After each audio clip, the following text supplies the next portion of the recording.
dumb and making stuff. Peace. Hey, good morning, everybody, and welcome to another week of the Meadows and Makers podcast here on MSP Waves.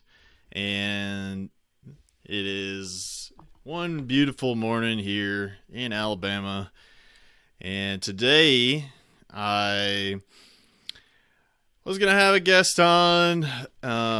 They kind of fell through. It was kind of a family emergency, so I am going to be doing a little bit of, I got a show prepared for you guys on how to, my vision toward moving toward kind of what I believe is a possible solution for the future out of a techno-agrarian society. So yeah, just the disclaimer up front to get this get out of the way. I'll definitely like to get your guys' feedback on the show today. So it'll be a lot of chat back and forth here. So just bring up whatever you guys are feeling in the chat, and that'll be cool. We can have a little discussion. And you got Peachy here, and you got Space Dace, you got Ron Dunn. Thanks for hanging out, guys. Appreciate you guys being here. And so yeah, today's gonna be a little bit of free flowing. I'm gonna bring you guys some stuff that I've been learning, and we'll just get into a little conversation. So we'll let it go from there, and we'll see if you guys have anything you want to bring up, anything you guys want to talk about, then we can go for that too. So Space Days, you're doing good. You just got a Twitter account going. Okay, that's cool. Yeah, yeah.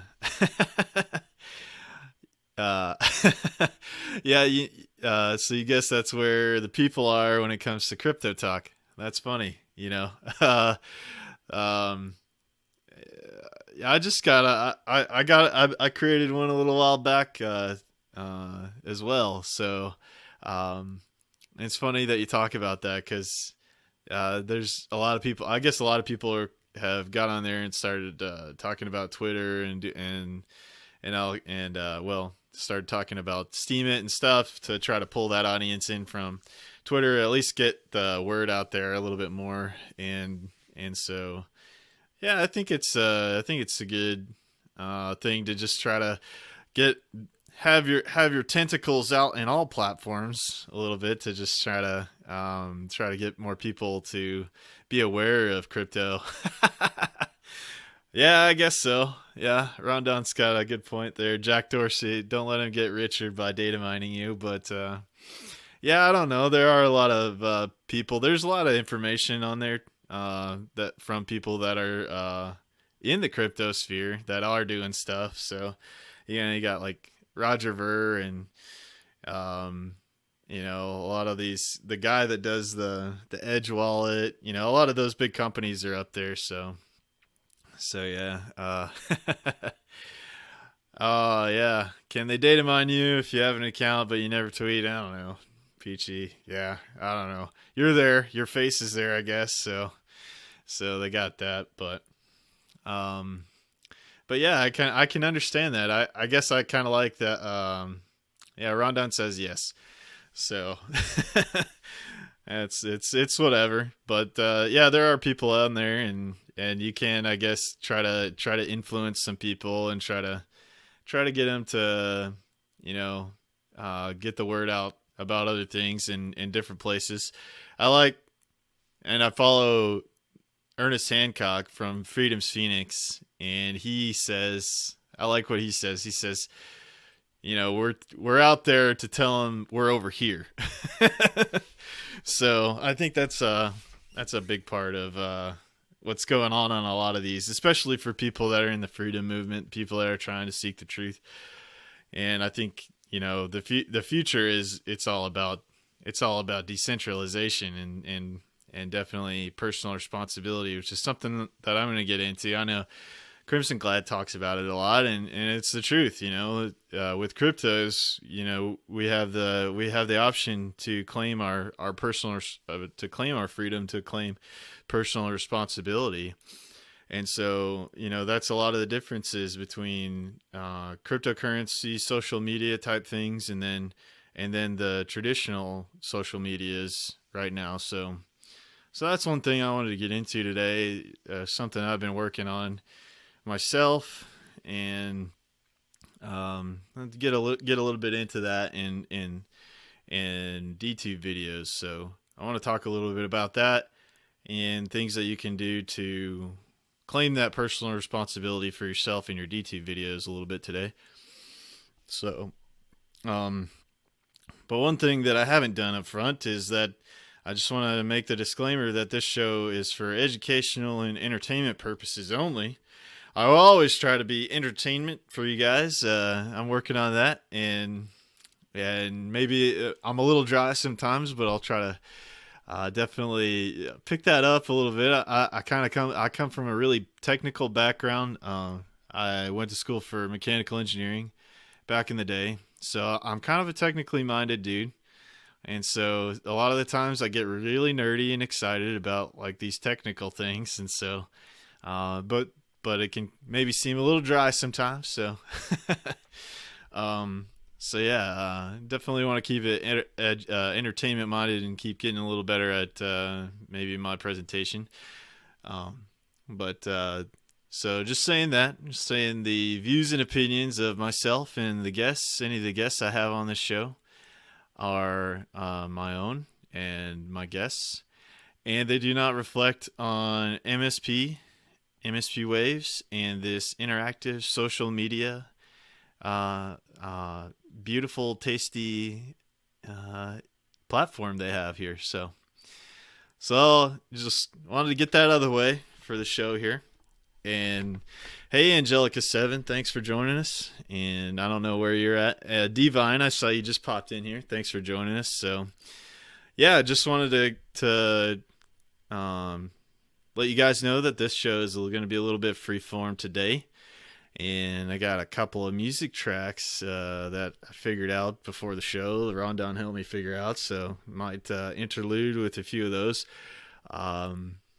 They're they're going to be the Devil Makes 3 tracks because I had those in my Google Music, but and then they're both up on that Sound Exchange thing, so I'll be able to play them. So starting off the show today, if you're watching on Vim, I'm going to be bringing up some things in my browser to share with you guys. I'm going to be copying the links here in the Discord, but if you guys want to maybe mute the Discord and still be able to type in here and watch on Vim, you'll be able to see everything that I'm going through and a little bit better. So saying that, this week I've been learning more. I've been learning more about DTube and IPFS, and I was able to get with Graylin this week, who does the One Love DTube, and he helped me set up my own IPFS server, and so that's something that I wanted to talk to you guys about. Was that is one of the big differences between DTube and having a centralized platform like YouTube, is that it's your personal, you're holding the personal responsibility of hosting the videos yourself instead of YouTube hosting those videos for you. And a great talk that one of the guys that's working with One Love DTube with Graylin is Tech Coder X, and he did a really great video about this. And he explained to you, he explains to everyone that DTube does not equal YouTube, and the pros, a lot of the pros about getting into being able to host your own videos with DTube, and accepting the personal responsibility here that that we have in cryptocurrency, and the potential, rewards that you can get on DTube versus YouTube. So one of the things that he brought up in this video is that YouTube claims 45% of your of any of the money that you're going to make on your AdSense if you are a monetized if you're monetized creator on YouTube. And so you only get paid, and then he also kind of goes over the pay schedule with YouTube, which is like $1 per 1,000 view. So I mean, if you get 1,000 views, they cut you out $1 for those 1,000 views. So, and then they're taking 45% of that. So if you have a small audience, if you're just getting started in YouTube and you have a small audience, then everything takes work to build up. But one of the main things he was saying was the DTube, your advantages on DTube for being a creator are much higher, because of your ability to earn steam and be able to, your payouts are going to be a lot greater than those on YouTube for being an early starter, for sure.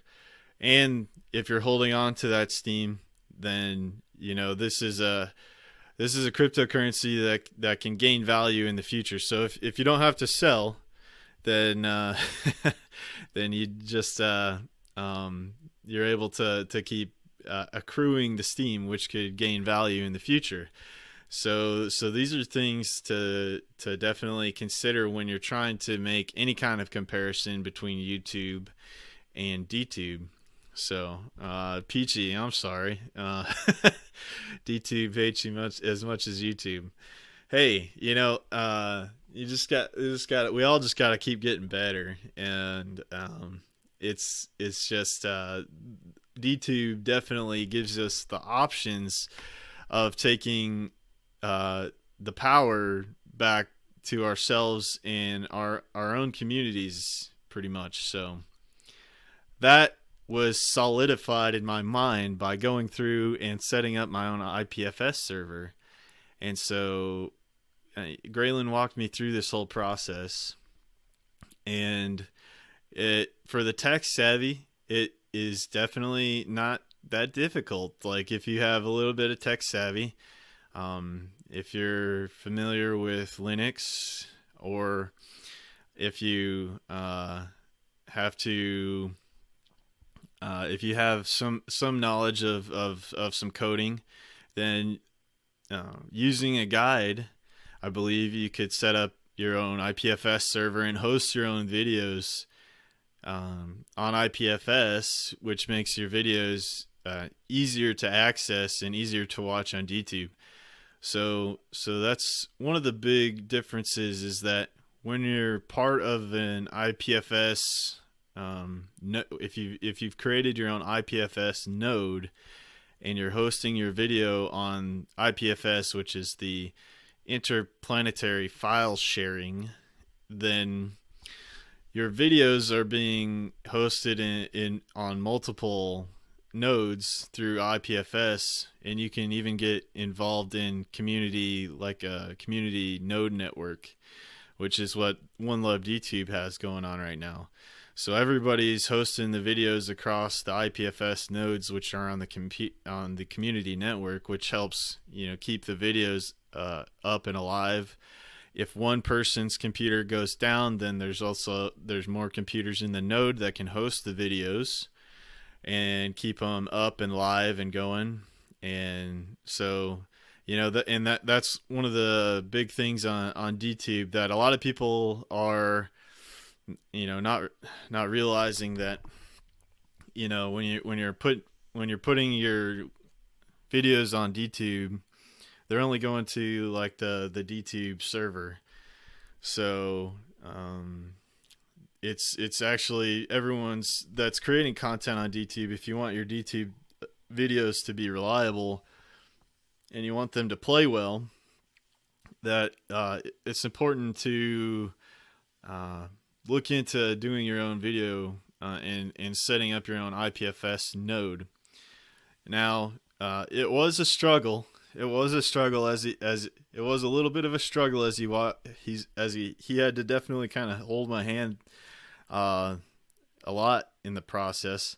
However, I believe that I could create like and others I believe are definitely starting to do this, because Graylin helped work on a technical guide on Steemit here, which I'm going to post up here. But it is a guide on how to install IPFS and forward ports, so you can get your own IPFS server started. So, using this guide was pretty much, we followed this step by step as he walked me through. There were a couple things that he had to modify in there for me, but this was if you're running a Linux operating system and you're using the command prompt in there, we were doing all the commands to set this up, using that, and then getting all the IP information and all that online for my computer and everything like that. So yeah, Graylin was actually able to walk me through that pretty well, and they've created these guides.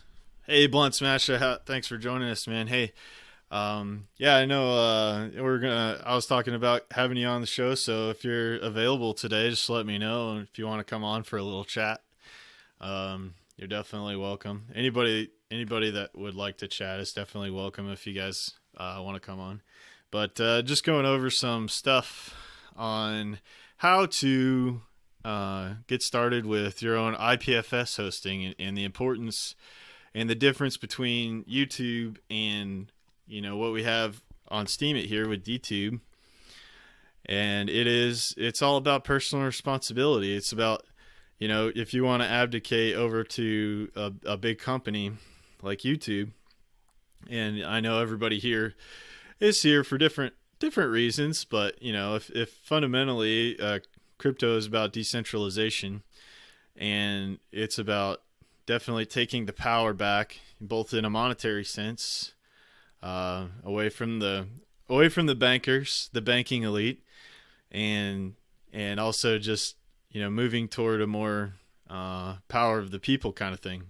So this is the choice. This is the choice of the future that we want to live in. And so, getting things like this DTube and doing your own IPFS node is an important part of decentralization right now. And it I guess it reminds me of when the early internet just gets started, and we're building a network now. We're building the network kind of between each other, and setting up these nodes. And so overall, it just makes your videos extremely resilient. It makes it very difficult to take down. You pretty much have to be able to take down everybody in the network that's running a node, an IPFS node. So in that sense, it makes it difficult. Whereas YouTube, they can strike you at will. They can demonetize you. They have full control over that platform. It's all centralized. So anybody could set this up. That what they're doing in One Love IPFS is they've created it as a service. They have terms, they have terms of agreement, and they've set that up so that people aren't going to be posting anything that violates their terms of agreement in their hosting and community nodes that they run. So that's definitely something that I recommend people to look into if you're interested. So check out that post that him and his buddy went through if you're interested in getting something like that started.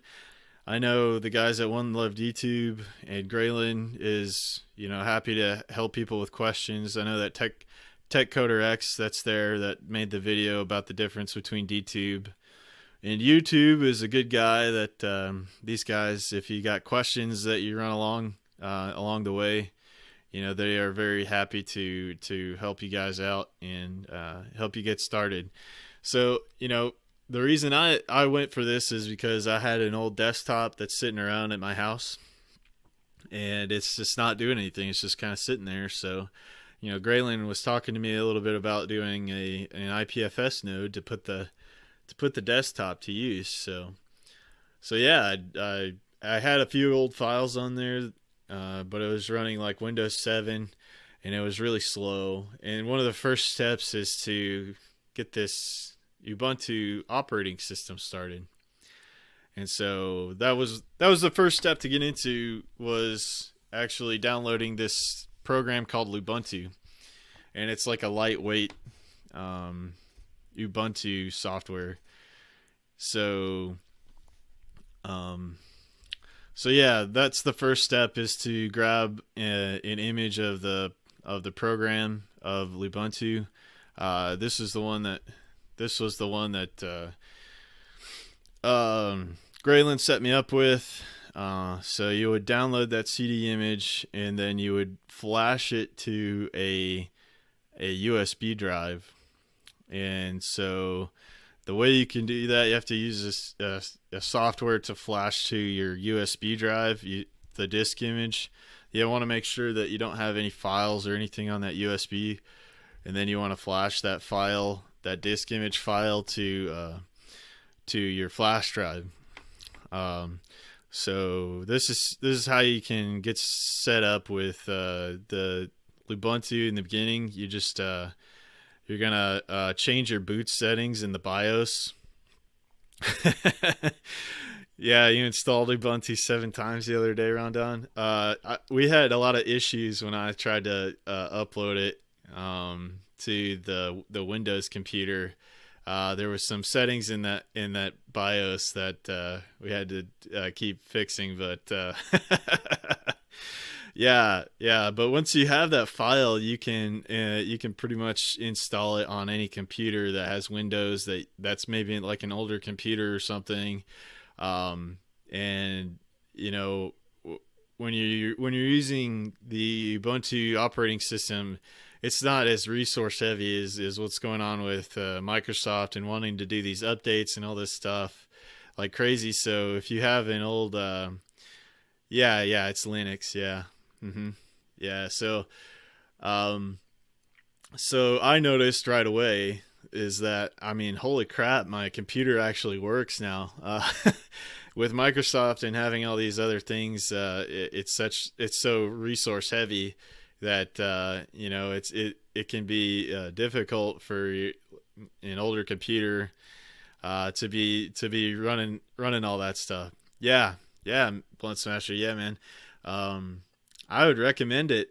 So if you got an older computer or something, you wanna give it a little hitch in its giddy up and get rid of that old Microsoft crap. I highly recommend getting the Linux and put it on your old device, and you can even revamp it and use it for this IPFS node. If it's just sitting there gathering dust, you could put it in to good use.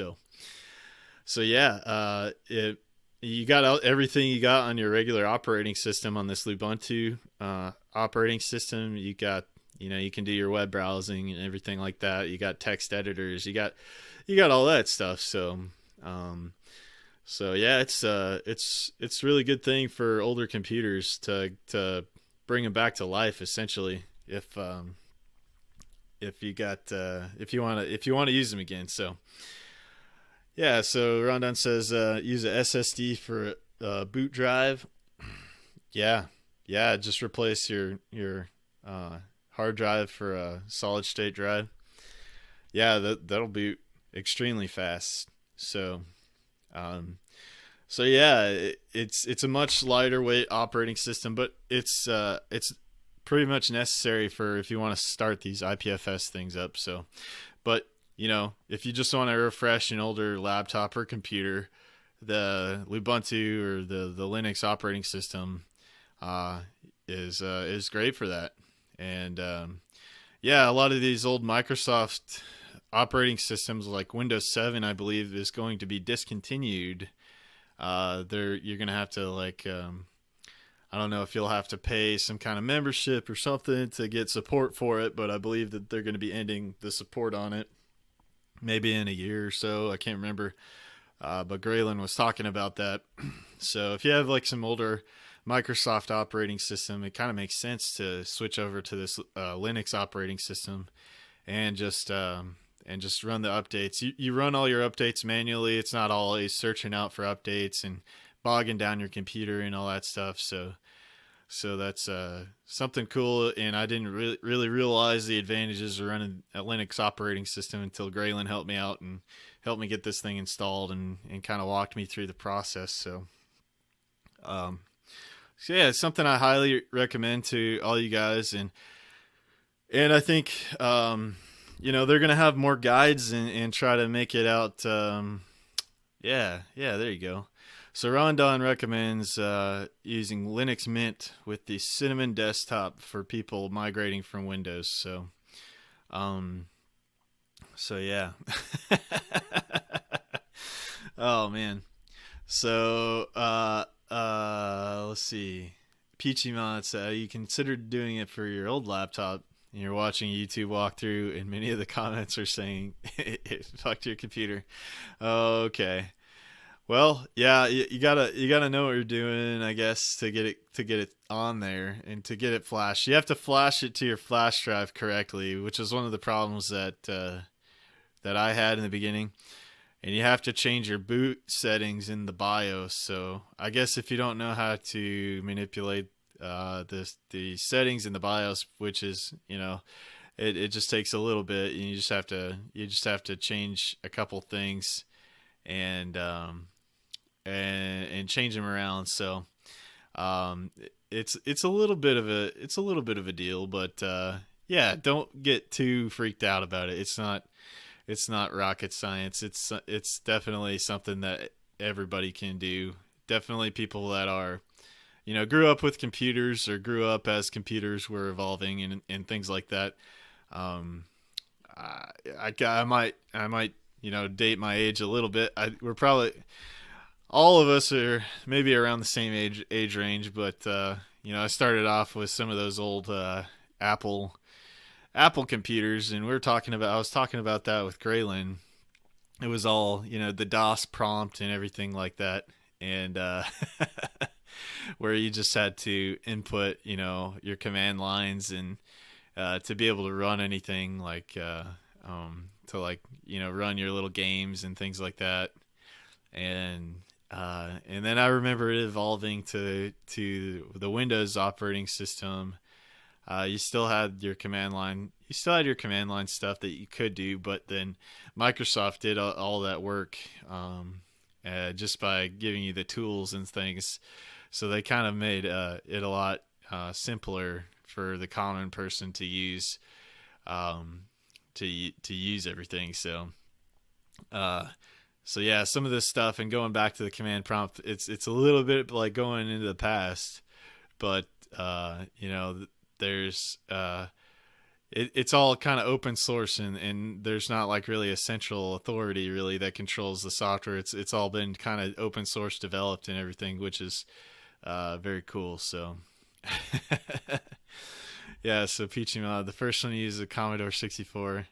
Yeah, it was definitely tough. It was definitely a little bit a jerk back then, especially you had the floppy disks and everything, and the really huge. You had the really huge floppy disks, and you had the smaller floppy disks.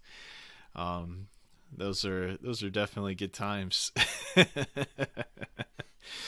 But yeah, so those are my some things that I went through this week, and I got that all set up now. So it's running and helping support their community node structure for IPFS.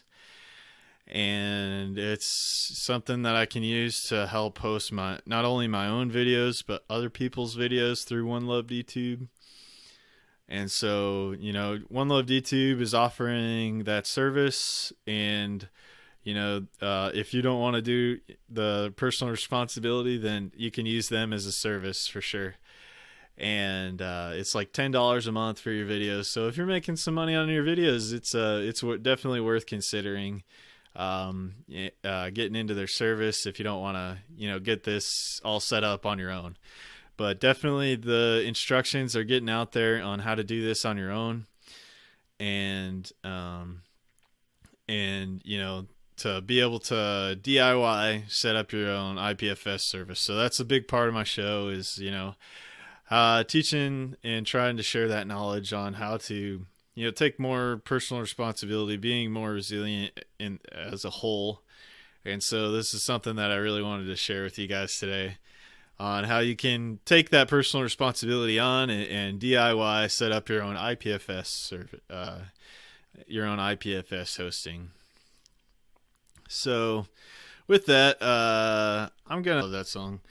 So yeah, speaking of editing videos, Rondon made me aware that posting any recordings of these songs, if I'm gonna put it, or the recording of the show, I'll need to edit out the songs that I play. So speaking of that, I am using a video editor, Blackmagic DaVinci Resolve, and that is a free video editing software that anybody can download. And yeah, it's a really nice little video editor that I've been teaching myself how to use. So anybody that's out there that's looking into doing their own video editing, I definitely recommend that one. The other big one that a lot of people use that are doing their own videos is Adobe Premiere Pro. But that one you have to pay. You have to pay for. You have to get a membership and all that. So I definitely recommend this guy if you're getting started in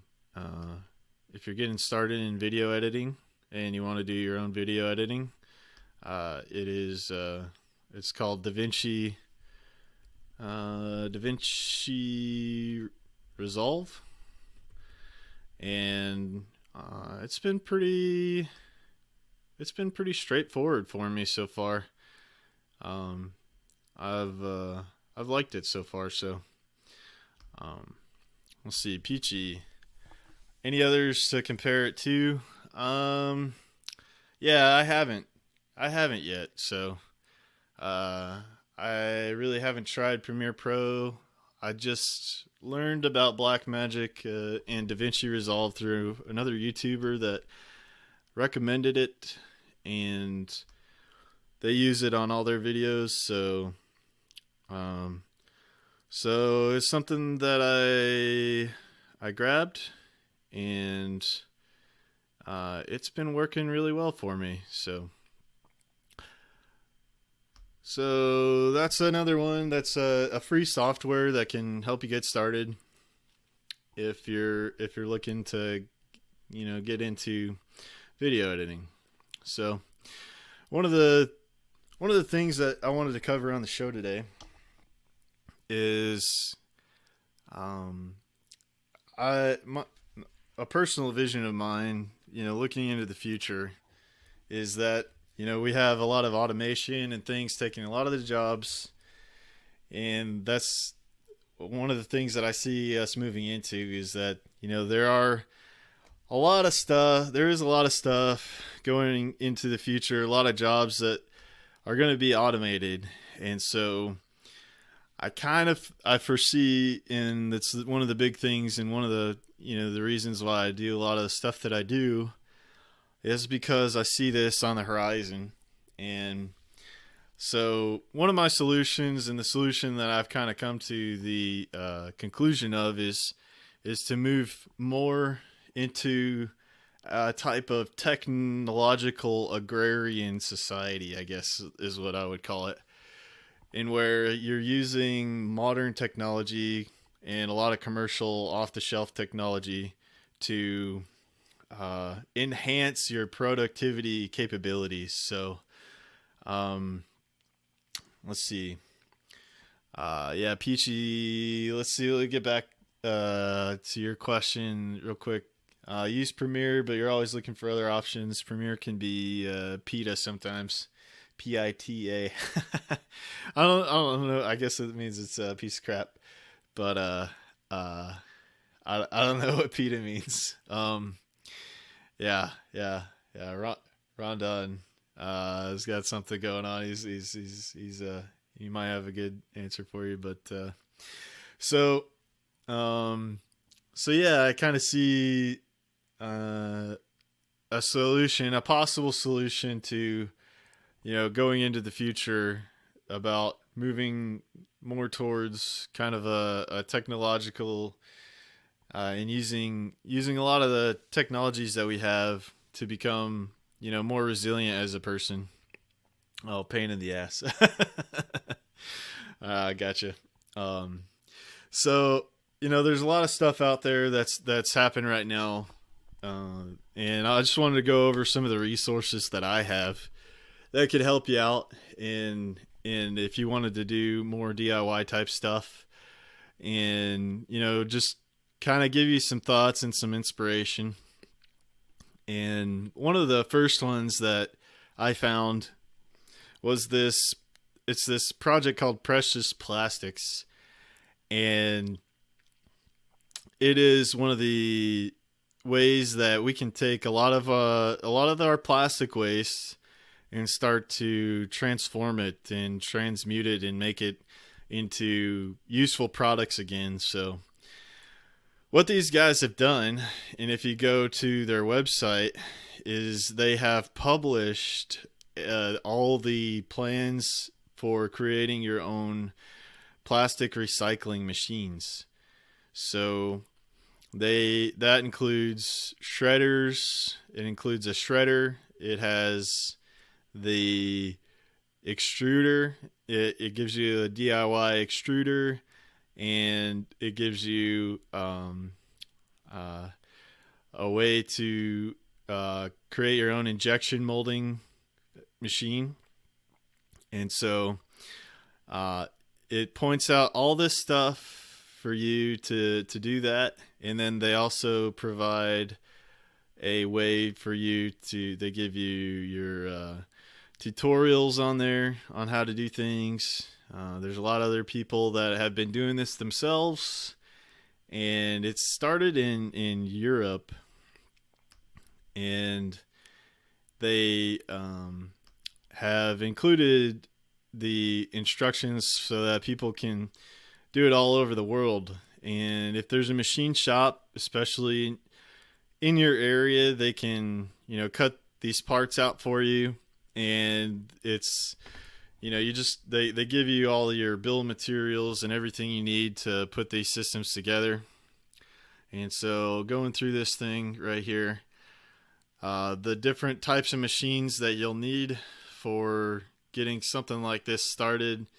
There's at the least, there's a shredder machine and the extrusion machine. So the extruder can help you create 3D printing filament. You can create granulated plastics. And you could even use the machine to do some rudimentary molding. And then they have a plastic injection machine, which is pretty much just a piston on a pipe, and they use heat bands on that pipe to heat up the plastic that you can put in as pellets. And you just create your own little mold, and you're using the lever to inject the plastic into your mold. And it's a really simple setup, so there's not really anything no motors or anything electronic other than your heat bands.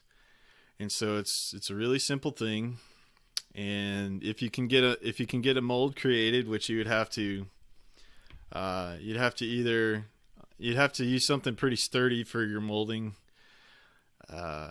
Most people would go and get something CNC milled to create a mold. But you can do, some rudimentary molding with like creating something with a drill press, and a metal saw blade. So you can do some rudimentary stuff with that by kind of creating your own mill. You're kind of like a makeshift mill, and so that's another tool. That's another tool that you can use, and a lot of this stuff, if you have a little bit of savvy with, or know somebody that has a little savvy with welding and has some metalworking tools, then it's definitely an easier go at putting some of these things together.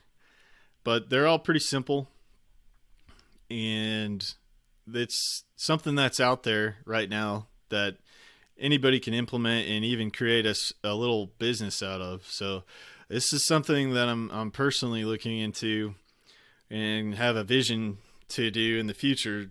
And I kind of envision something like people can bring me their plastics and we can weigh them on a scale, and then I can tie the price to a cryptocurrency payout and be able to reward people for bringing me their plastics that I can use to build, other products and things with my capabilities with the shredder and the extruders and the injection molding equipment. So this is something I can envision that can help with the entire waste, the entire waste system that's going on right now. So yeah, these projects and these things are out there, and they have a lot of demonstrations on their websites on things that you can make with the plastics. You can make your own bowls, pretty much anything you can imagine you can use to create different kind of stuff. They've made knives or knife handles, bowls, pots,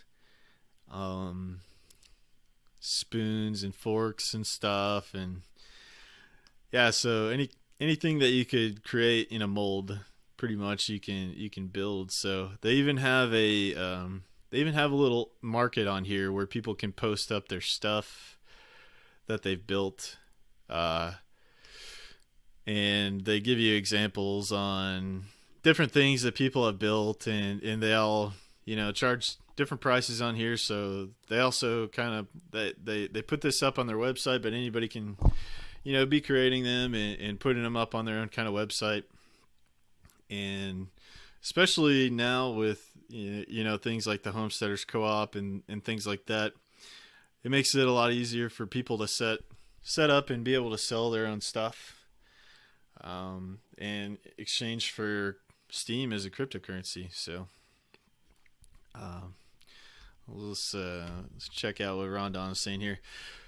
Automobile industry put an end to the horse and buggy industry, and panic was for naught because the extra productivity the new tech allowed. Yeah, our major problem is the oligarchy, multinational corporations who have brought government power to keep out the competition. I wholeheartedly agree with that, sir. And so I think really if the government's got out of the way and we, leverage our technology that we have, and a lot of this stuff is DIY, guys. Like, I think a lot of this technology is getting pushed by the people that are hackers and like to tinker around with stuff. And one of the big things and one of the hopeful things that I see are these small groups getting together for doing DIY type projects on energy. And that's also another resource that I wanted to talk to you guys about, was Through Facebook, I'm involved with a group with Jehu Garcia. And if you guys aren't familiar with him, I've talked about him in the past, but Jehu Garcia is big into DIY battery walls and using these 18650 lithium ion batteries. Now, he has his own Facebook group, which is Jehu's DIY Power Walls. And in there, all these guys are, playing with these lithium ion batteries and lithium iron phosphate batteries. And so one of the big things differences between these 18650 batteries and the lithium iron phosphate batteries is their battery chemistry. The lithium iron phosphate battery chemistry allows it to go through many more cycles of charge and discharge than the lithium ion batteries, which is the main difference in using lithium iron phosphate versus using just pure the lithium ion batteries. And so a lot of that stuff is talked about in this group. It's kind of one of the only things that I guess keeps me around Facebook is being involved in some of these groups. But these guys are hacking different stuff together and posting about it and sharing their knowledge with each other on lower cost components, on techniques for being able to create your own power systems. And so one of them that got me really interested in creating my own were they're creating these little portable power systems to compare with like the Energy Kodiak and some of these other I believe Renogy makes something where it's like it's in like a Pelican case that you can take around, and it's a certain amount of battery storage in there that you can use to be a portable power system and hook up to a solar some solar panels. So it's pretty much the entire battery system with the charge controller and everything built into a case. And so what these guys do is they're DIY building their own and bringing the cost down for in comparison to those commercial products. These are some examples of how a lot of this technology is being open sourced right now, and the technology is widely available for people to start to understand and implement some of these stuff in their own lives. And, not only becoming more prepared for possible disasters in the future and becoming more resilient yourself, but also creating new business opportunities and ways for people to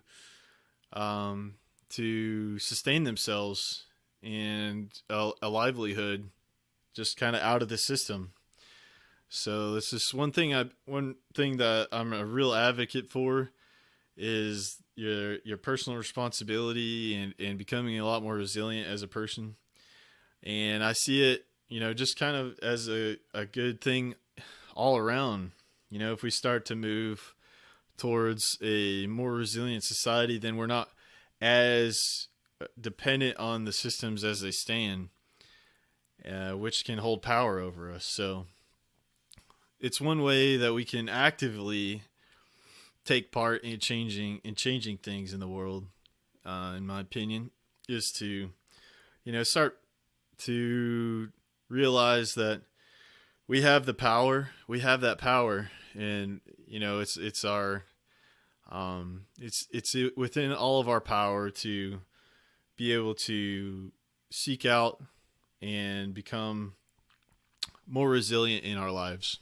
So I definitely recommend Jehu if you guys aren't familiar with him. Jehu Garcia, he has here's a link to his Facebook group that I will drop in the chat here. And so if anybody's still uses Facebook for something, I recommend getting involved in that little group if you're interested in the in working on DIY type energy storage with these batteries, with these 18650 or lithium iron phosphate batteries. So yeah, definitely check it out. And get into it if that's something that you're interested in. So, all right. So, let's see. Another guy that I really like in the whole power space, and for especially if you're wanting to do hashtag van life or go off the grid in an RV. His name is Will Prowse, and he has a really good YouTube channel where he will take you through all of his builds and all of his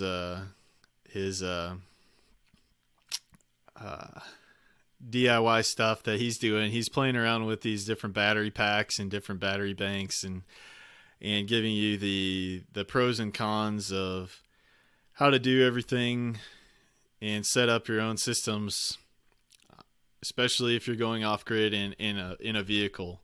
Yeah, so Will Prowse lives in an RV, and he does a lot of this stuff to educate people on if they want to go in a smaller vehicle or RV or anything like that and get off grid. He's a really good resource to look at for being able to set up your own system. He's got instructions on creating your own DIY systems if you want to go to the DIY route, and he gives his recommendations. He does a really good job at doing comparisons between different types of solar panels. One of his most recent videos, he compared two brands, the Reno G. They were both, I believe, there were 100-watt panels and monocrystalline panels, and he compared both the Reno G to the HQST panels, and found that the HQST panels were a bit better than the Reno G panels, and giving a higher output for the same area of panels. And I believe the HQSTs were a little bit cheaper as well. So that was one of his more recent recommendations. And then he's also done a lot of recommendations towards the lithium iron phosphate batteries, especially if you're doing RV type applications. So, one of the things that you're going to run into when you're looking at lithium iron phosphates is that, or lithium ion in general, is that the cost is higher up front, but you're going to get a much longer lifespan out of the lithium iron phosphates in the long run compared to your sealed lead acid batteries, which would be your other option if you're going to be putting this in an RV. There's another option for batteries, which are wet cell lead acid batteries. They are by far the cheapest batteries that you can buy to get started with solar power. One of the cheapest ones that I've found have been golf cart batteries. They're 6-volt and usually like around 200 and something amp hours piece for the golf cart batteries. However, the wet cell batteries off gas hydrogen when with the storage, so you definitely don't want to have that in any enclosed space. It needs to be in an open it needs to be in an open environment so that there's ventilation, and then as that off gases, it's not going to penetrate into any kind of furniture or any surroundings that you're going to be occupying with people. So it's definitely something to keep in mind. Definitely don't use the wet cell batteries in any kind of RV type application. Only for if you're using, like, if you have like an outdoor shed or something like that, or just basically an open area. But they are the cheapest batteries that you can get. You can typically find them going on sale at a Sam's Club, and they go on sale for about like $68 a pop with the core charge, which is like $18 or so. So if you bring back your spent battery and you bring it into Sam's Club, exchange it for a new golf cart battery, then you get that core back, and it's about $68 is what it works out to be from the last time I bought them. So those are the cheapest, but if you're looking at going for a more mobile application inside a living space like an RV, definitely look at the lithium iron phosphate batteries for their lifespan, and they're lightweight, and they are not going to off-gas anything harmful into the environment. So definitely check that out. So hey, Pensive, I just saw you join a little bit ago. Thanks for joining, sir. Really appreciate you hanging out. Sunravel Me. I don't know if I caught you, but welcome to the show. Thank you guys for hanging out today. It's a little bit of a free flow show today, talking a little bit about what I believe can help move into the future, and some of the capabilities that you can do to get started and moving towards more of a self-reliant future. So yeah, Blunt Smash, I just saw your DM there, so yeah, I'd like to bring you on. We can have a little chat about what you got going on. Been wanting to chat with you for a little bit. Hey, Blunt Smasher, how's it going, man? Hold on, let me make sure you're unmuted here. Yeah. Sorry. Yeah, you're unmuted. Yeah, you're good, man. Yeah, how's it going? Not too bad. Just chilling out right now at home. Cool. Yeah, just got the weekend off. The kids are off to the grandparents, and the wife and I are going out tonight to the comedy club for a friend's birthday. So it'll be good.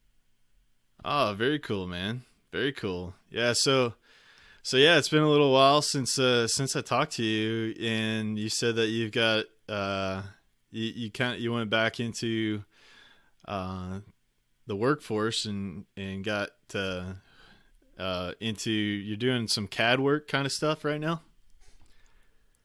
Yeah. So for work, I work at a countertop company, and I'm back to work. I'm learning, kind of working on the CNC machine there that cuts our countertops, and I'm doing the programming of the cuts and all that right now. So I draft up countertops in AutoCAD.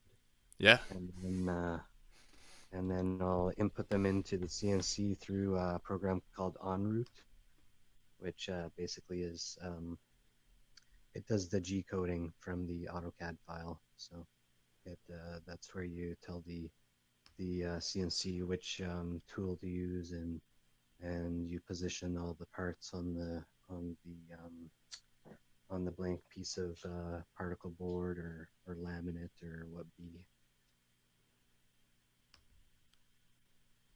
Okay, so it's the tool pathway software. It's called En route, is what it was called? Yeah. Cool. So yeah, that's basically what I've been doing, and I've got a few opportunities to work in some like with the countertops. We just do two-dimensional drafts, but lately I've been drafting up some or some countertop displays for the boss, and he wants to get some built up soon. So he's just shooting those over to like our distributors and stuff, so they can see which type they want. And so I've been just kind of revising that, and I've been doing that in Google SketchUp. So I find that's a little bit easier to run 3D stuff than AutoCAD anyway. So. Oh, okay. So you've been making the mock-ups to just kind of show um, what you can do. Are you guys taking the drawings from Google SketchUp and using those directly, or are you having to import that into another software program or anything like that? Well, you can create AutoCAD files from SketchUp. So I actually haven't Okay. built anything, but what I'm basically going to do is I'm just going to take the dimensions from the SketchUp and I'll CAD them. Ah, okay. I may not even I probably won't even import them. I'll just measure them out and then just redraw them in AutoCAD. Just Oh man, so you have to redo the entire drawing then. uh, I mean, I'll just redraw the parts. It'll be really quick because it's just going to be 2D from a 3D to a 2D. I'll have all the thicknesses of the Oh, okay. part all measured out, or I think we're going to use black melamine for it or whatever. So it'll be really simple. It'll be quick too. So I'm not too worried about it. Ah, okay. I gotcha. That's I do cool. have a recent post that I can show the display that I kind of been working on. Um, Yeah, yeah, that would be cool. Let me go find it here. One sec. All right. Very cool, man. Yeah, yeah, well, you showed me that back last week, and yeah, that's really neat that so I was wondering if you uh you know, did you have your background in doing a lot of that AutoCAD work? Yeah, so I went to a college for a 3-year program called Wood Products Manufacturing Technology. The Okay. first year, Oh man. I just lost you there. I just lost Blunt Smasher for some reason. Huh. Um well, that's a bummer. Totally dropped off for me there. Um well, we'll see if we can get him back in a little bit. There he is. That was weird. Hey man, you dropped off there for some reason. yeah, that's not the first time it's happened. Actually, when I was on Pensive Show, they kept booting me off for some reason. I'm not too sure why. Huh. Weird. We'll have to we'll just roll with it. Oh man. Happened again. That's weird. It's the deep state. Huh. I don't know why it's doing that. Rondon, do you got any clue? Yeah, That's weird. I don't know. I keep having to pull you in and it keeps dropping you off for some reason. yeah, we were good there for a bit, and now it's kicking out. Oh man. All right. Well, yeah, cool. So, dang man. So yeah. So this is all SketchUp work. I'm guessing it's all part of the Google SketchUp program. Um. Yeah. Sorry about this, guys. A little bit of a technical difficulties with this. Hmm. Uh. Hmm. Hmm. I don't know. I don't know. Sorry about this, guys. Anyway, look at Blunt Smash's post here a little bit. Um, see about all his cabinetry making here.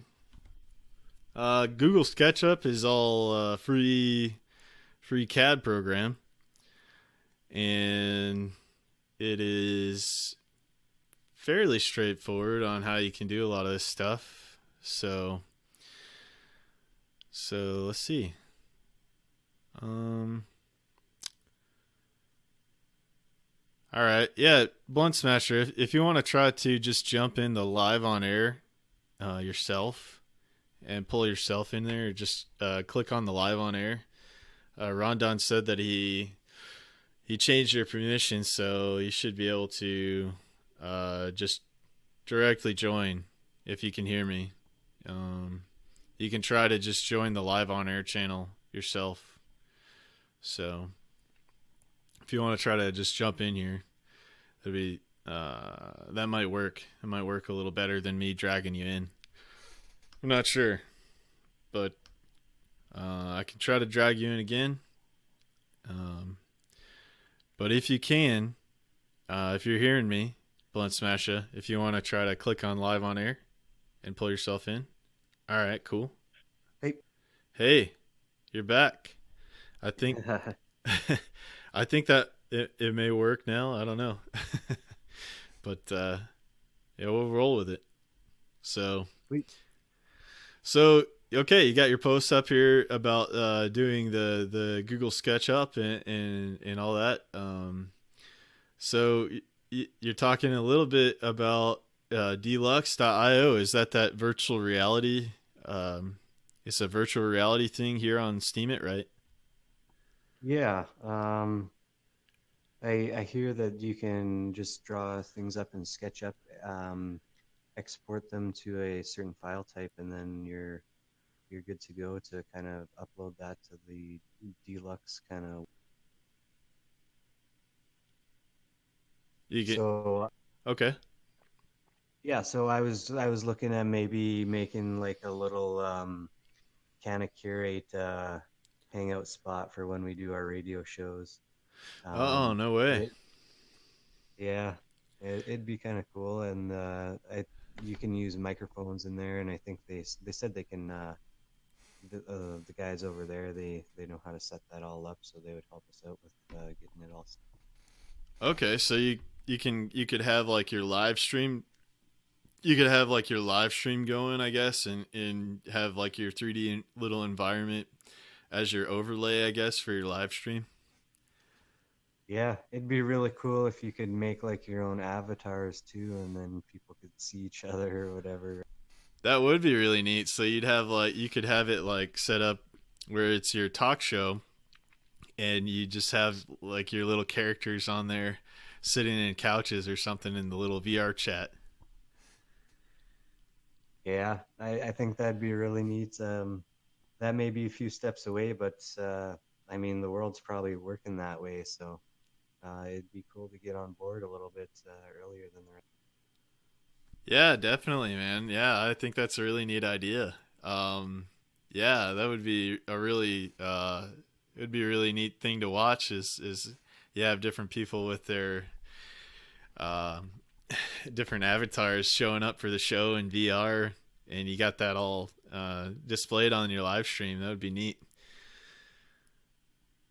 So you could have your different people popping in with their 3D avatars, and I guess it'd be kind of like that VR chat kind of thing with your people. Could be Ugandan Knuckles, huh? Yeah, I mean, I kind of posted a picture there of where I'm starting. I was building a pool, but then I got a better idea of making like a cannabis leaf for a pool. So I'm gonna get a nice picture. I'm gonna import it into SketchUp, and then I'm just gonna kind of trace out a leaf design, and then I'll extrude it underneath into a pool shape. That'd be really cool. Oh, neat, man. Yeah, so that would be you would have like your cannabis pool or something, and then everybody's hanging out by the pool for the show. Yeah, we could do that. I'll even I kind of got a house structure there too. I was gonna make an inside too, so we'll see how it all turns out, right? I mean, yeah, it may not be quick, but I'll eventually get it done in a few months here. Dude, that's a really cool idea, dude. I'm for it, dude. So you have you got a lot going on, man. You always you're a busy guy. You run the Canada Curate Discord, right? Yeah, I help me and John there started things off, and so now we've got a lot more people helping out, and so yeah, things are really growing over there. That's cool. So so you kind of have delegated out a lot of the things. Do you have like does John do a lot of the moderation on that server, or you just kind of got things set up and the roles assigned to different people, and You get your hands off for the most part, or you are really engaged and active on doing things on that server? Yeah, I try to like we've got our show every Monday at 9. We do a little podcast there, and me and John, and Okay. then he usually handles most of the re-steams on the account and the upvotes, and he also handles the Steam Auto, setting up the trail and that kind of stuff. I do the weekly recap. I got to get started on that right away. It should be out for Monday when we do. Um, and yeah, we got Okay. Grim, who's Grim is kind of Fracas Grim. He's running the GHRO podcast station over there, Greenhouse Radio. Okay. So So yeah, we he's kind of the ops. He's the operations guy that you got running the all the radio shows. Yeah, he kind of manages the schedules and gets people on board. He's basically onboarded almost every single person that's got a show, and we're up to like 2 and 3 shows a day most days. So Wow. it's really it's going nicely. Yeah, that's great. Yeah, I think I recently came across. I don't know. Does been hanging out with the Information Wars guys a little bit, and I think pretty nice video came in there. Is she working with you guys, and or does she have a show on your guys' channel? Yeah, her show is on Thursday nights, and she also comes on and plays a DJ role like intermittently with no one else is playing. She'll do a lot of that stuff. So it's really nice having people like that help out with just filling the void kind of thing, right? Oh yeah, for sure, man. Yeah, definitely. Yeah, so yeah, one of the things that you showed me a little while back is that you got some different T-shirts made. You have a local person that can do the heat press or something on the shirts. Yeah, I've got a buddy here that actually just kind of got into doing shirts, and he had some really good stuff online. So I sent him over our logos and our banners, and he said, "Yeah, I can print that out." So we got a couple made, and we actually have already got a few T-shirts made, but I got a couple hoodies made. So I can let me find a picture. I'll post them up in chat here. All right, yeah, they look really nice, man. I remember you showed it to me previous week, and those things look pretty fire, bro. Yeah, I got involved in one of my neighbors bought one of those heat forming machines themselves that can do the heat forming ink, I guess, and it kind of becomes part of the fabric. Yeah, those look really nice. Very cool Yeah, with the different yeah, colors and everything. yeah. I'm trying to. I actually should talk to Sage Scrub. I still haven't messaged him, but he runs that Yeah, the Steam shop Homesteaders and Co-op. what. Yeah. Yeah, I would see if he could maybe put those on there. We've also got our website, cannacurate.com, which is forwarded kind of to coin.io, which is where we kind of host all the Canna Curate stuff. We've got our other t-shirts on there. We'll have these hoodies up there too that you can just buy straight through Steam Connect. Okay. Very Yeah, cool. the price tag I think will be $35, and then shipping is typically it's about that's $35. Sorry. No Just trying to worries. do the conversion for US to Canadian because I'm Canadian, right? So Oh, okay, yeah. it's a Hmm. bit of a different price. So yeah, but the shipping was coming out to about $20 Canadian to ship to the US, and about $17 Canadian to ship in Canada. So Okay. um, the shipping adds a little bit of cost to it, which is unfortunate, but yeah, I guess that's the way it is. So Okay. Cool. So there's you got the black and the gray hoodies there, and then you also got some t-shirts. Is that what we said? yeah, the t-shirts we had made earlier, and those are on our website, curate.com. If you want to head over there, you can check them out. I don't have a picture handy right now though. They're basically our logo though. Two different versions we've had printed up. I think we only have one left for sale on there though.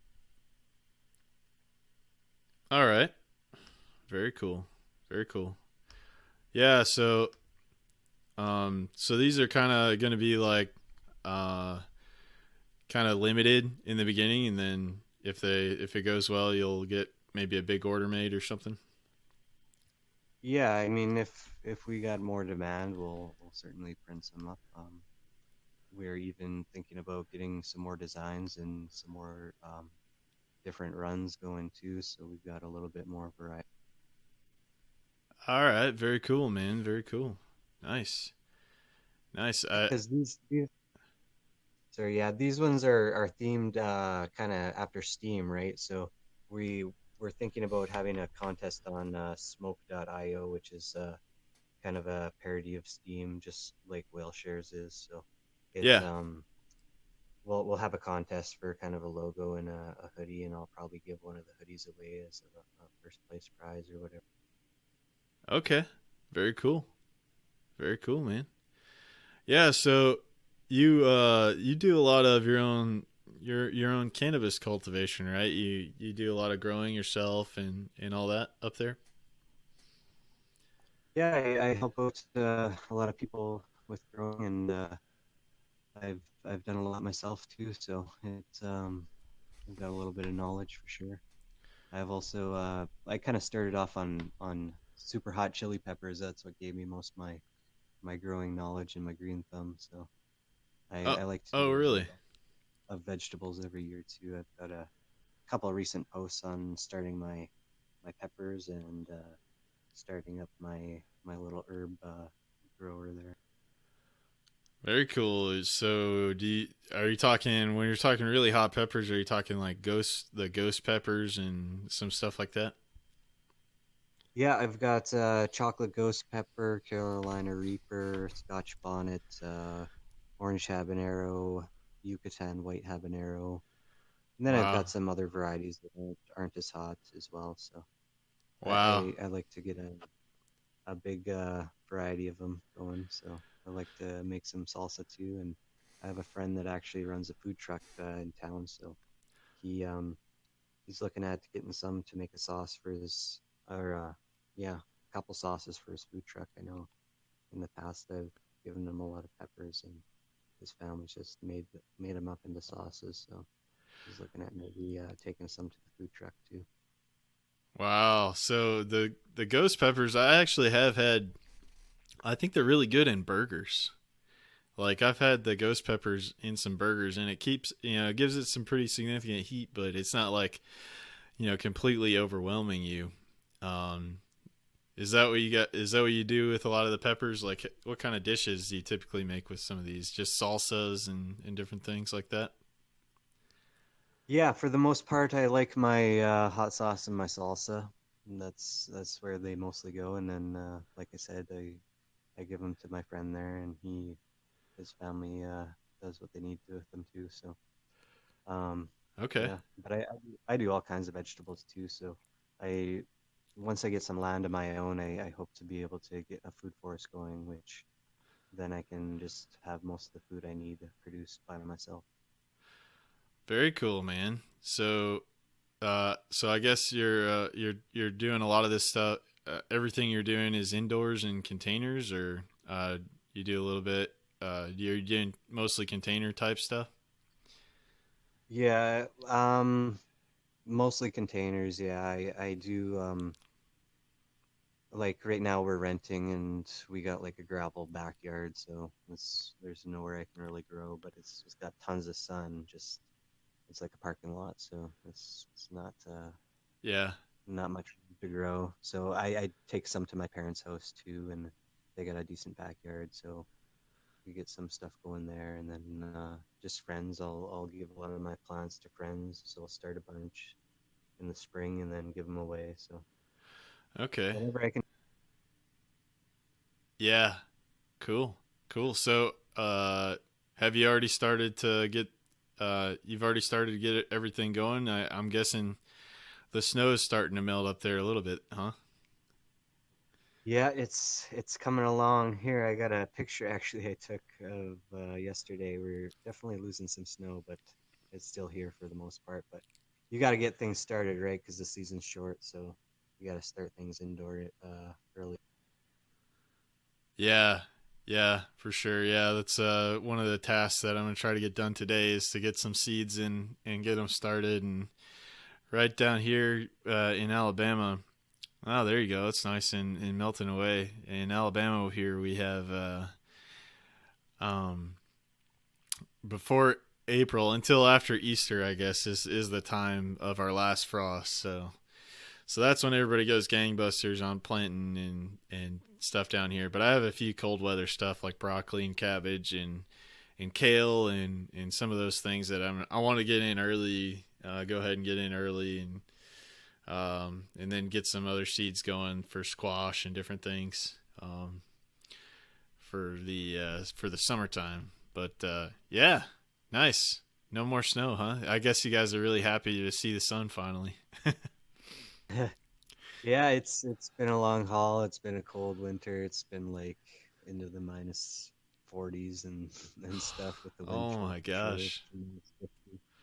Yeah, the usually it gets about -50 or so. I guess that in Fahrenheit, that's getting closer to -60 with the wind chill. So those are the Wow. bad ones. It was a long one too, with like late January and almost all of February was really cold. I think we most of the states felt it too. So Wow. Yeah. Yeah, that's it's a little too cold for my liking. I have been watching a lot of Wim Hof videos though, and he talks about how it is good. It's really good for your circulatory system to get in the cold, and he talks a lot about just start off by building up your response and building like brown fat in your body by taking cold showers. It's supposed to help with your circulatory system and but you definitely have to work your way up to getting into the extreme cold. Um, but it's possible to survive in totally extreme cold by using a lot of his techniques. You can I find it fascinating to do that he's able to do some of the stuff that he's able to do. It's all able you're able to control these things through the body and with the mind. And there's a lot of stuff about being in the cold. So yeah, maybe you guys will live longer up there. they do say that cold weather people do have a longer age expectancy. So Yeah, there's something about being in the cold. It's just uh it's something with the circulatory system. I think from what Wim Hof is showing, it kind of helps your lymphatic system in moving and helps with the waste removal in the body. I believe is the key component to it. But yeah, it would get tough to try to take cold showers every morning. I know it's one of those things that we get so comfortable and in being warm, and it's hard to think about having to or jumping in a cold shower. So, but yeah, sometimes it's invigorating, right? yeah. Every now and then you can do it, and it'll really wake you up and get you going. But Yeah, but Rondon mentioned something about a campground there. We used to do that at camp all the time too. Maybe it's some camp tradition or something, but yeah. they we every morning they wake us up and then we got to jump in the lake. They call it Polar Bear Club. Oh wow, yeah, for summer camp. Yeah, that really wakes everybody up, I think. So Yeah, yeah. So was that like a scouts? Were you in the Boy Scouts, or was that just like a no, uh, that was youth summer summer camp? camp. It's actually it's in Western Ontario, and it's on like in Lake of the Woods is the area, and so we go out in this big boat into onto an island, and that's where the camp is. It's actually super fun. They got everything there: sailboats, rock climbing, all kinds of stuff. It was a great time. Oh, very cool, man. Yeah, that Yeah, sounds like a little bit better than like the Salute Your Shorts summer camp. yeah. I think it was run by the YMCA. Ah, yeah, that's very I cool. don't know if you guys have that out in the States or not. Yeah, we do. Yeah, there's typically a YMCA in almost I think almost every like mid-size city or town or whatever. And and so uh yeah, I was in the Boy Scouts, and we always did the Boy Scout summer camps. And but it's definitely one of those things that I think is good for everybody to experience, is going and getting out in the woods and getting out to experience, those summer camps as a kid. I have so many good memories of going and doing those. It's you meet so many people, and you get to do all those different activities like you're talking about. And Yeah, it was a great time. I remember we used to go on a week-long canoe trip. The second week we'd go for 2 weeks. One week would be on the island, and then we'd go for a canoe trip for the second week. And you'd take all your big backpacks and do it like the voyageurs did back in the day, settling North America. okay, yeah, very cool. Um, yeah, so you have some survival skills then, or like you're pretty used to going out and fending for yourself a little bit. Yeah, I mean, it was really fun in a group setting when you're young doing that too. Just going out and yeah, we did a lot of like rock jumping. We'd find like cliffs that we can jump off into the lake and stuff. It was a great time. Yeah, man. Yeah, it's yeah, those are some of my best memories. Was we're going to the summer camps, and doing we did different stuff. We had like the high ropes courses, and some of the we had climbing and canoeing and a lot of that stuff. And it's just always love being in the nature and getting outside and doing all that stuff. So do you still do a lot of that with your family?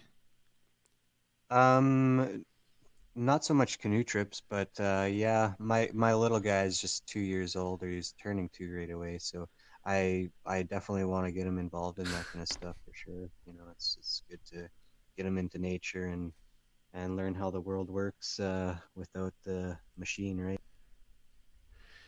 Yeah, absolutely. Yeah. Um so yeah, I think it's really important. I really loved all that stuff, and uh getting to be out in nature and doing that with my dad was really cool. He was one of our scoutmasters, so yeah, it's a really good way to bond and to yeah, definitely show that we don't all live in cities. Yeah, just be out there and connect with nature. Yeah, for sure. Um, we've already gone camping like once, but it was not in a tent. It was in a friend's trailer that they have. So it was good to get out though. Got to catch a snake and a garter snake, and the little guy. I've got a stepdaughter. She's 5. She loves animals and catching snakes and frogs and all that kind of stuff. We caught some frogs and stuff, and it was a good time. Yeah, yeah, that's great, man. That's great. Cool. Uh, well, yeah. Is there any other? I know that there was a game or something, Hash Kings, right? That one of the guys was working on with Can Curate, right? Do you know anything about that? Yeah, yeah.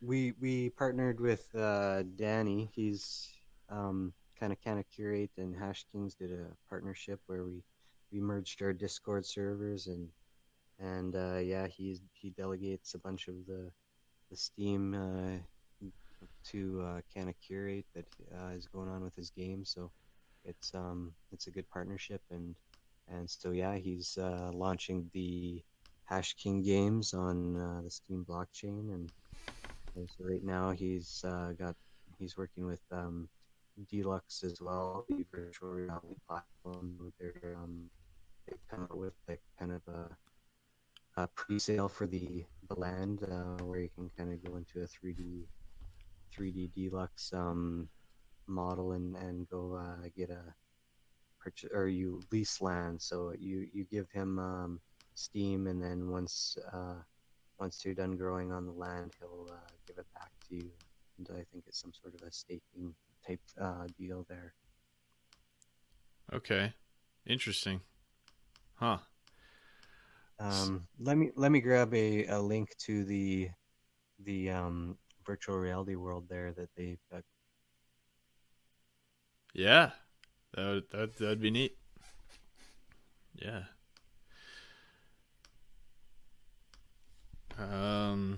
Yeah, this is another game that's going on through Steam.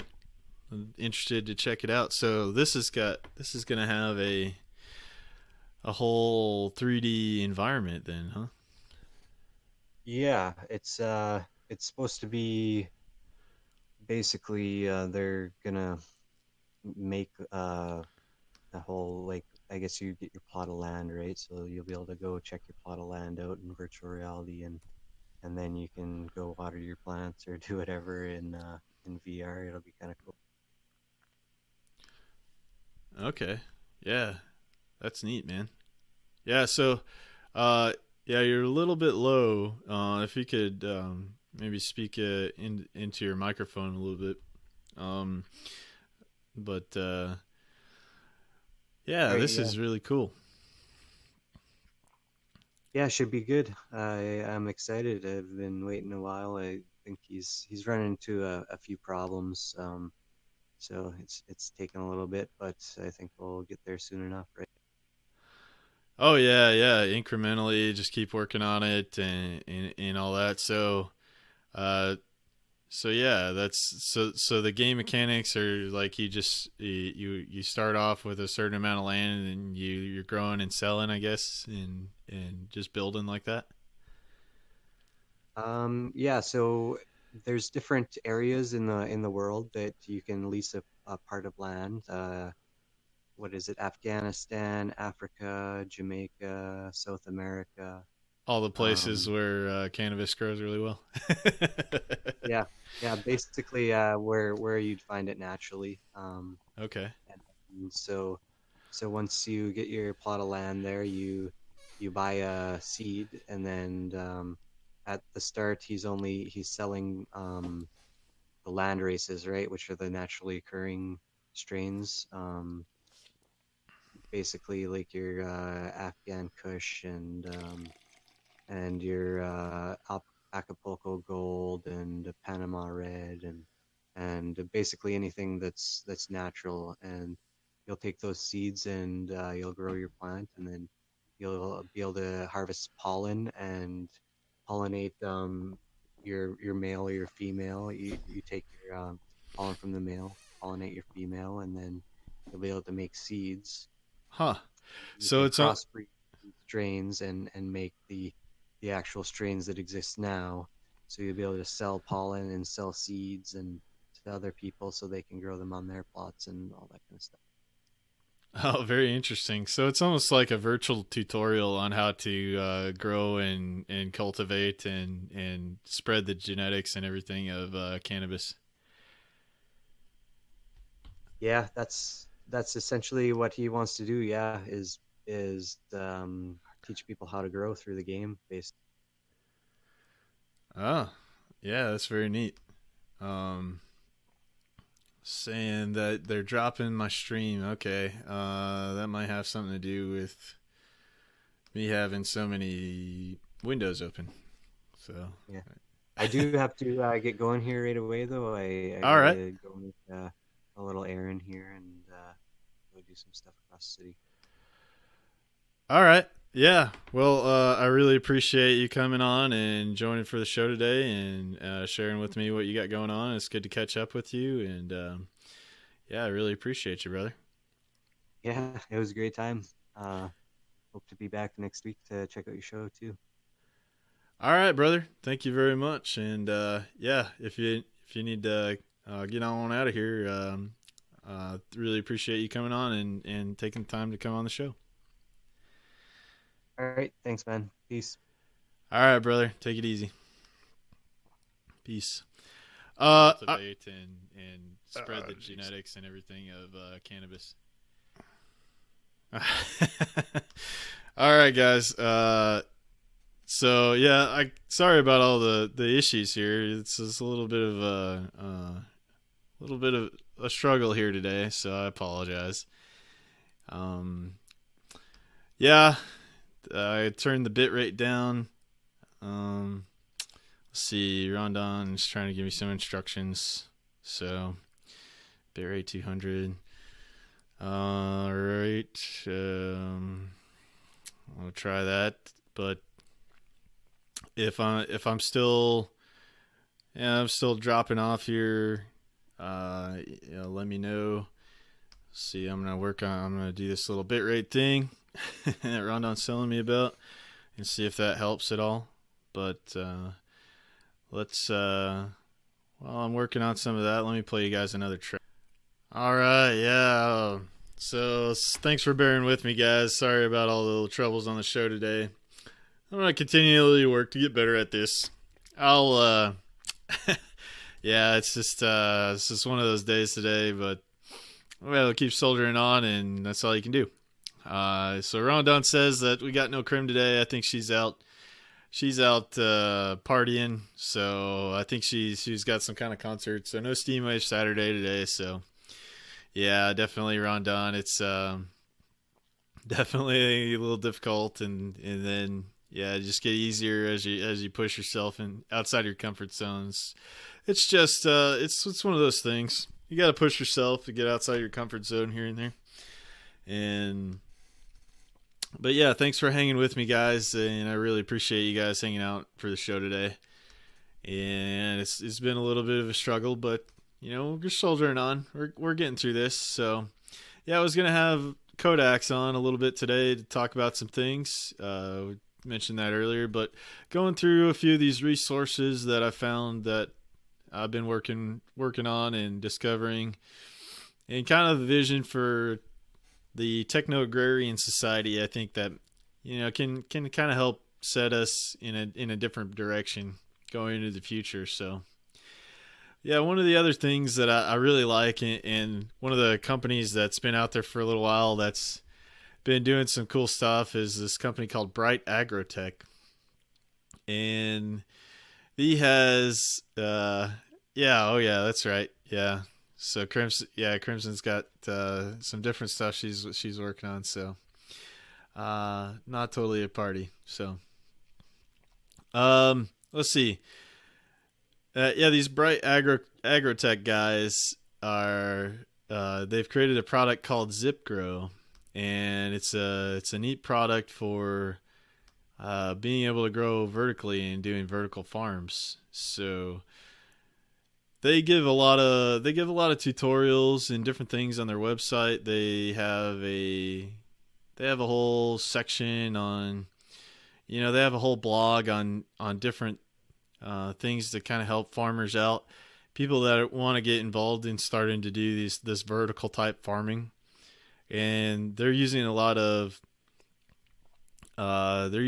techniques in hydroponics and things like that. And these ZipGrow towers are pretty interesting, what they've developed. And it's just a way that you can do soilless gardening. And they just work by, being able to stream their nutrients down a little proprietary setup that they have. But it makes it a little easier to be able to get seedlings started and then grow vertically. So this this is a cool website to check out if you're interested in maybe getting started in trying to experiment with growing and doing indoor vertical gardening, or getting something started outside and experimenting with some stuff. They have these little products, and you can get these little packs.